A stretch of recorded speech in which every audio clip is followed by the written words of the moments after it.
Bismillahirrahmanirrahim. Assalamualaikum warahmatullahi wabarakatuh.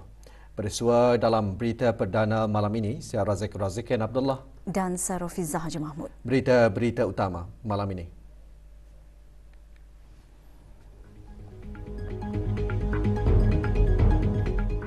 Peningkatan harga makanan dan minuman ringan dan harga bukan makanan mendorong peningkatan indeks harga pengguna IHP bagi bulan Mei tahun ini.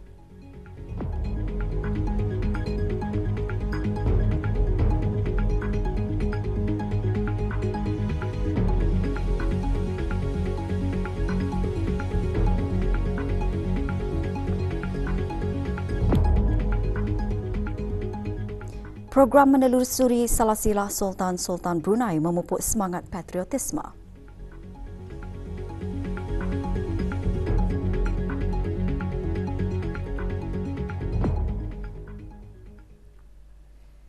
Sambutan Hilal Hijrah 1445 antara aktiviti tahunan Jabatan Perdana Menteri untuk memuliakan acara-acara kebesaran Islam di samping mengeratkan hubungan silaturahim dalam kalangan pegawai dan kaki tangan.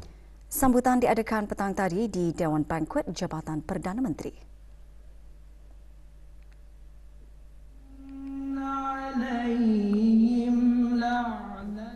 Hadir yang berhormat Pehin Datuk Laila Raja, Major Jeneral Bersara Datuk Paduka Sri Haji Awang Halbi bin Haji Muhammad Yusof, Menteri di Jabatan Perdana Menteri dan Menteri Pertahanan kedua. Majlis disemarakkan dengan ceramah khas bertajuk Peristiwa Hijrah Bermulanya Lembaran Kegemilangan Islam. Majlis dikendalikan bersama oleh Jabatan Tenaga di Jabatan Perdana Menteri, Jabatan Perkhidmatan Elektrik dan Jabatan Penerangan. Syekhul Najmi membantah lagi. Jangan katanya kalau kita dipenjarakan. Kementerian Kesihatan pagi tadi mengadakan majlis sambutan Hilal Hijrah 1445. Majlis dianjurkan bersama oleh Jabatan Dasar dan Perancangan serta Jabatan Perkhidmatan Renal. Assalamualaikum warahmatullahi wabarakatuh. Salam kasih sayang. Salam ilahi. Hadir yang berhormat Datuk Seri Setia Dr. Awang Haji Muhammad Hisham bin Haji Jaafar, Menteri Kesihatan. Pengisian majlis forum bertajuk Hijrah ke arah kesihatan dari perspektif Islam. Juga diadakan doa kesyukuran bagi kepulangan rombongan bid'ah haji perubatan dan jemaah haji Kementerian Kesihatan. Tekanan dalam salahil adlian, komisi tinggalkan dakwahnya. Tabung Amanah Pekerja TAP petang tadi mengadakan majlis doa selamat dan doa kesyukuran sempena ulang tahun Hari Keputeraan ke bawah Duli Yang Maha Mulia pada Keseri Baginda Sultan dan Yang di-Pertuan Negara Brunei Darussalam ke-77. Majlis tersebut diadakan di Masjid As-Salihin. Hadir yang berhormat Datuk Seri Setia Dr. Awang Haji Muhammad Amin Liu bin Abdullah, Menteri di Jabatan Perdana Menteri dan Menteri Kewangan dan Ekonomi kedua selaku pengerusi Lembaga Pengarah TAP.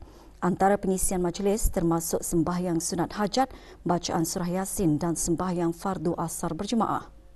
Majlis antara lain bertujuan bagi melafazkan tanda kesyukuran sempena ulang tahun Hari Keputeraan ke bawah Duli Yang Maha Mulia dan diselajurkan dengan kesyukuran atas perkenan perlaksanaan skim persaraan kebangsaan SPK pada 15 Julai lalu.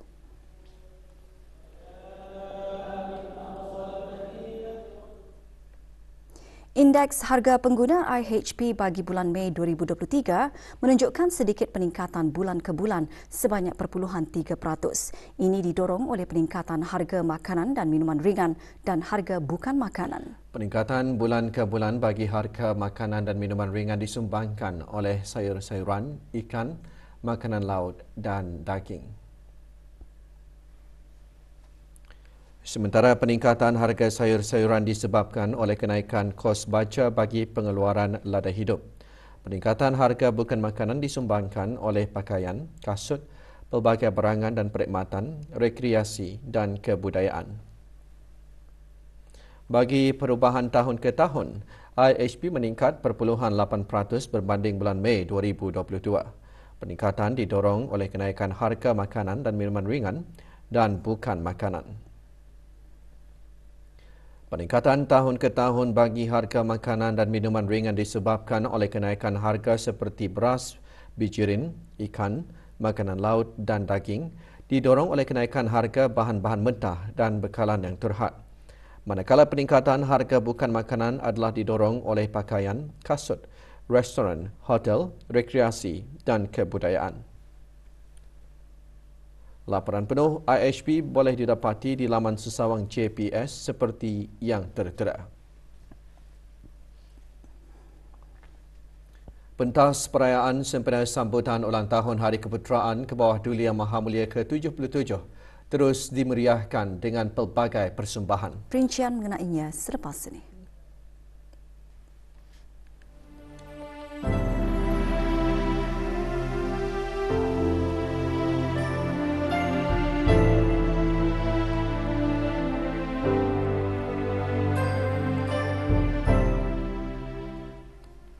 Persembahan pentas perayaan sempena sambutan ulang tahun Hari Keputeraan ke bawah Duli Yang Maha Mulia ke-77 diteruskan lagi semalam dengan acara keagamaan dan kebudayaan. Di daerah Temburong, pentas perayaan disemarakkan dengan forum keagamaan bertajuk Raja Berdaulat Negara Berkat. Hadir Pengiran Muhammad Amir Mubarak bin Pengiran Haji Hashim, Pegawai Daerah Temburong. Forum diungkahkan oleh Majlis Perundingan Mukim dan Kampung Zon 1 Daerah Temburong. Kebahagiaan tenang jiwa kata ni. Persembahan irama wirabangsa anjuran kumpulan wirabangsa memeriahkan pentas perayaan di daerah Tutong. Turut diselajurkan pelancaran logo wirabangsa oleh Awang Muhammad Sufian bin Haji Basri, pemangku pegawai daerah Tutong. Juga hadir Ahli Majlis Mesyuarat Negara.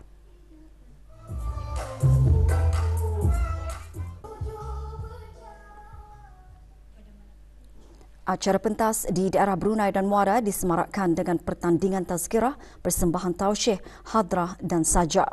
Ia diungkahkan oleh bahagian hal ehwal pelajar College University Perguruan Agama Sri Begawan, Kupu SB. Dan menjaga Al-Quran. Manakala pertandingan tarian sekolah-sekolah rendah kerajaan menyerikan pentas perayaan di daerah Belait. Acara dianjurkan oleh Jabatan Sekolah-Sekolah Daerah Belait.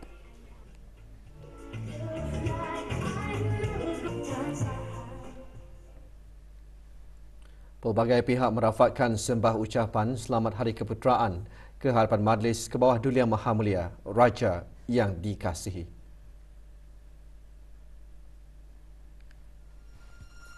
Mewakili seluruh warga dan ahli Persatuan Bulan Sabit Merah Negara Brunei Darussalam ingin merafakkan sembah Hari Keputeraan ke bawah Duli Tuan Patik yang ke-77 tahun. Daulat ke bawah Duli Tuan Patik. Kami dari Persekutuan Ulama Negara Brunei Darussalam merafakkan sembah kehadiran Majlis Bawah Duli Yang Maha Mulia Presiden Baginda Sultan dan Persekutuan Negara Brunei Darussalam yang ke-77 tahun. Semoga kemenangan pemerintah negara. Daulat ke bawah Duli Tuan Patik. Kami dari Persatuan Pandu Putri Brunei Darussalam mengucapkan selamat menyambut Hari Ulang Tahun Keputeraan ke bawah Duli Yang Maha Mulia Paduka Seri Baginda Sultan dan Yang di-Pertuan Negara Brunei Darussalam ke-77 tahun. Dirgahayu ke bawah Duli Tuan Patik. Kumpulan Belia Masjid Kampung Kupang Daerah Tutong muncul juara peraduan kuis Hijrah 1445 bagi Belia Masjid Senegara. Peraduan bersempena sambutan Ilal Hijrah 1445 itu diadakan di Masjid Pengiran Muda Abdul Wakil Kiudang pagi tadi. 10 kumpulan bersaing terdiri daripada Belia dan Belia Wanis Masjid Senegara. Penyampaian hadiah disempurnakan oleh Yang Berhormat Awang Abdul Aziz bin Haji Hamdan, Ahli Majlis Mesyuarat Negara. Tempat kedua dimenangi oleh kumpulan Belia Masjid Kampung Lambak Brakas dan kumpulan Belia Masjid Pekan Seria di tempat ketiga. Peraduan antara lain bertujuan memupuk semangat cintakan ilmu agama pada setiap diri para belia dan beliawanis. Peraduan dianjurkan oleh Pejabat Hal Ehwal Masjid Daerah Tutong dengan kerjasama Bahagian Perpustakaan, Jabatan Hal Ehwal Masjid serta Jawatan Kuasa Takmir Masjid, Pengiran Muda Abdul Wakil Kiudang. Sempena sambutan ulang tahun Hari Keputeraan ke bawah Duli Yang Maha Mulia ke-77, pagi tadi Institut Pendidikan Teknikal Brunei IPTE Kampus Nahkoda Ragam dan Pusat Sejarah Brunei mengadakan program menelusuri silsilah Sultan-Sultan Brunei yang terbilang. Lebih 200 pelajar dari Sekolah Perkhidmatan Teknologi Bangunan dan Sekolah Tenaga dan Kejuruteraan menghadiri program tersebut. Juga diadakan pameran dan beberapa aktiviti yang bertujuan bagi memupuk semangat patriotisme.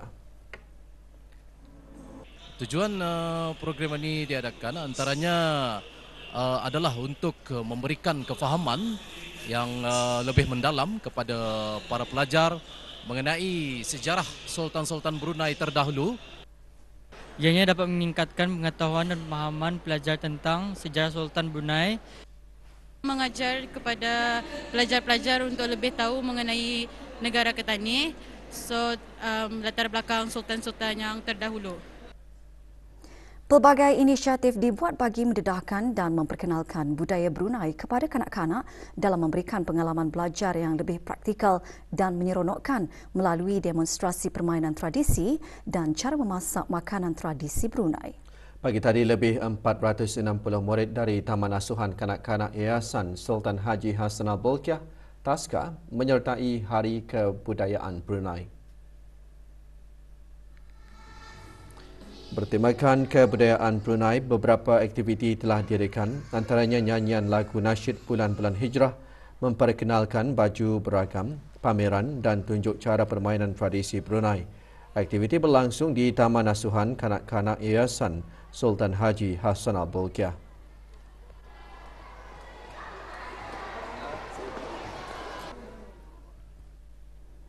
Jambore Pengakap Sedunia akan diadakan di Republik Korea pada 1 Ogos hingga 12 Ogos 2023. Jambore kali ke-25 itu akan disertai oleh ahli pasukan pengakap 4001 Sekolah Menengah Sultan Hassan Temburong. Lewat petang kemarin, Persatuan Pengakap Daerah Temburong mengadakan majlis doa selamat.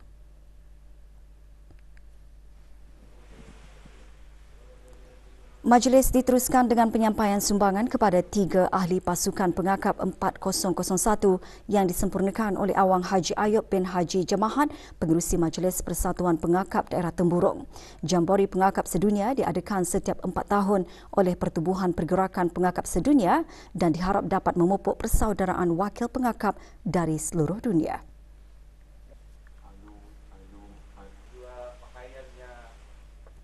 Sekolah Persediaan Arab Temburong pagi tadi menganjurkan program PSR Syok yang merupakan salah satu pengisian program Ilal Majdi Wal Ula. Anjuran bahagian Sekolah Arab Jabatan Pengajian Islam bagi mendukung inisiatif rancangan strategik Kementerian Hal Ehwal Agama 2020 hingga 2024.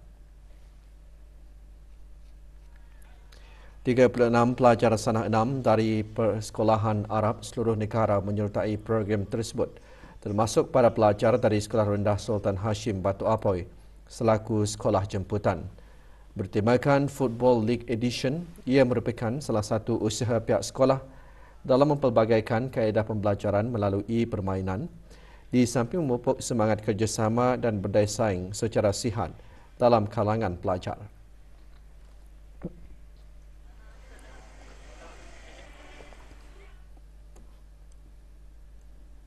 Bahagian hasil Kementerian Kewangan dan Ekonomi mengingatkan syarikat-syarikat yang berdaftar di bawah Akta Syarikat Penggal 39 perlu menghadapkan penyata cukai pendapatan masing-masing selewat-lewatnya pada 30 Jun bagi tahun taksiran yang berkenaan.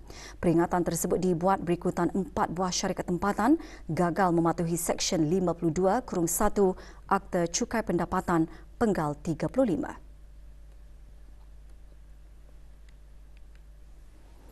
Syarikat-syarikat terbabit restoran KTM and Cafe Sulaiman bin Haji Abu Bakar Sendirian Berhad, Hua Ho Import and Export Sendirian Berhad dan Ramzan Ali Sendirian Berhad masing-masing didenda RM5,000 kerana gagal mengharapkan penyata cukai pendapatan bagi tahun-tahun kewangan yang berakhir 31 Disember 2016, 2017, 2018, 2019 dan 2020.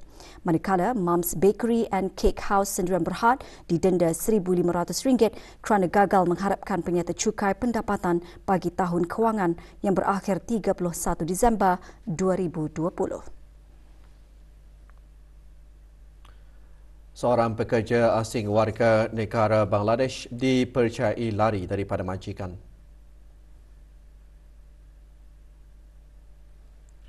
MTA Jabar 34 tahun pemegang pasport nombor EF023372.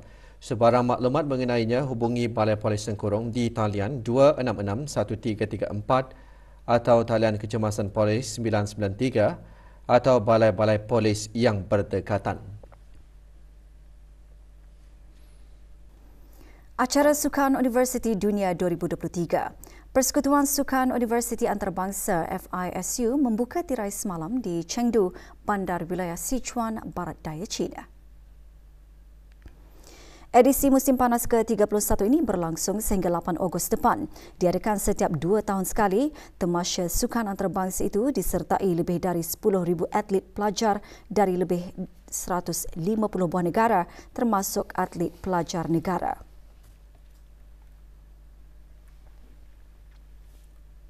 Perkembangan Liga Super Brunei 2023. Dua perlawanan berlangsung semalam yang menyaksikan Kota Ranger FC dan Indra SC masing-masing membawa pulang satu mata dalam perlawanan yang berlangsung di Kompleks Sukan Brakas.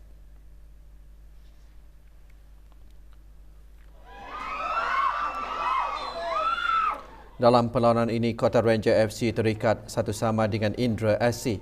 Indra SC kini kekal menghuni tangga kedua Liga dengan 26 mata daripada 11 perlawanan. Sementara itu, Kota Ranger FC berada di kedudukan kelima Liga dengan mengutip 20 mata.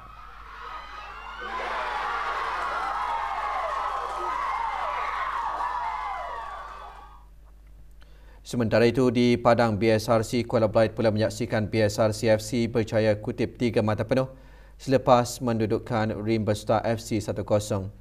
BSRC kini naik ke tangga ke-14 untuk berada di kedudukan 3 pasukan terbawah Liga mengumpul 7 mata dari 11 perlawanan. Sementara Rimba Star kekal di kedudukan ke-10 Liga mengutip 12 mata.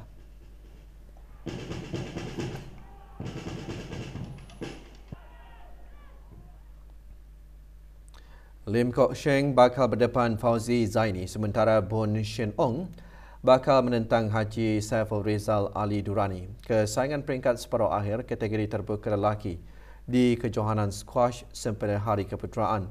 Perlawanan berlangsung semalam di Pusat Squash Kompleks Sukan Negara Hasan Al-Bolkiah, Brakas. Dalam aksi saingan suku akhir terbuka lelaki, Lim Kok Sheng berjaya mara ke separuh akhir selepas menang mudah ke atas Christensen Eric dengan keputusan 3-0 dengan kiraan 11-8, 11-4 dan 11-1 dalam aksi perlawanan yang mengambil masa 12 minit.